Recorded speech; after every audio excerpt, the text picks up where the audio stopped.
பையன், என்ன வேணும் உங்களுக்கு என்று கேட்டுவிட்டு அவர் விடையை எதிர்நோக்கி நின்றான்.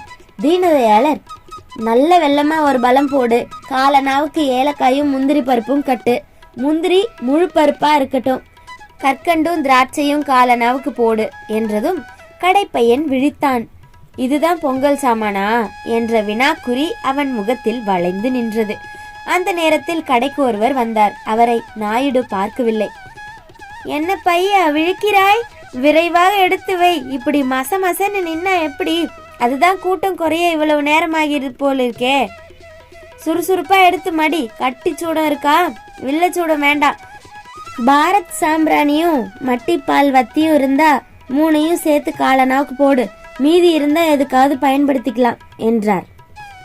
ஐயா, ஏலக்காய் காலனாவுக்கு 1 கூட கிடைக்காது. கட்டி சூடம் ஓரணாவுக்கு கேட்டாலே கிடையாது, 2 அணாவுக்கு தான் ஒரு மிளகளவு கிடைக்கும்.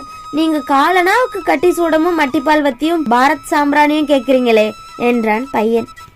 முதலியாரே, உங்க பையன் பெரிய மண்டி கடையில வேலை பார்த்தவன் பேசுற பெரும் பேச்சு பேசுறானே. இந்த கடைக்கு வர்றவங்க கோடீஸ்வரனும் வீச கணக்குலையும் மனு பாரம் கணக்குலையும் வாங்குவாங்கன்னு நினைச்சிட்டான் போல் இருக்குது என்று முதலியாரை நோக்கி கூறினார். பையன் கடைக்கு புதுசு, உங்கள் பட்டியலை கேட்டதும் மிரண்டுட்டான்.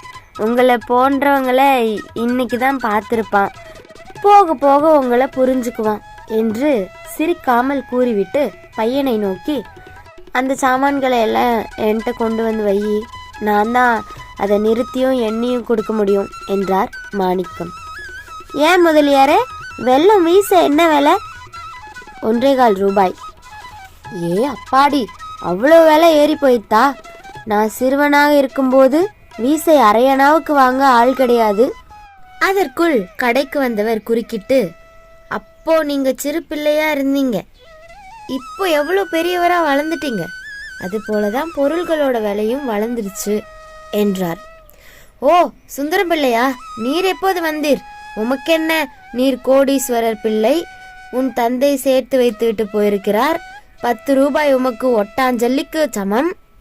பணம் என்றால் உமக்கு தண்ணீர் பட்ட பாடு, எங்களை போன்ற ஏழைகளுக்கு.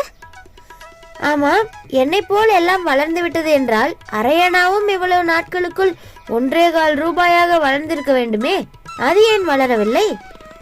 அது அன்றும் அரையனாதான், இன்றும் அரையனாதான், அதை வளரச் செய்ய நீர்தான் ஒரு வழி சொல்லுமே என்று ஏளனமாக கூறினார் தீனதயாளர்.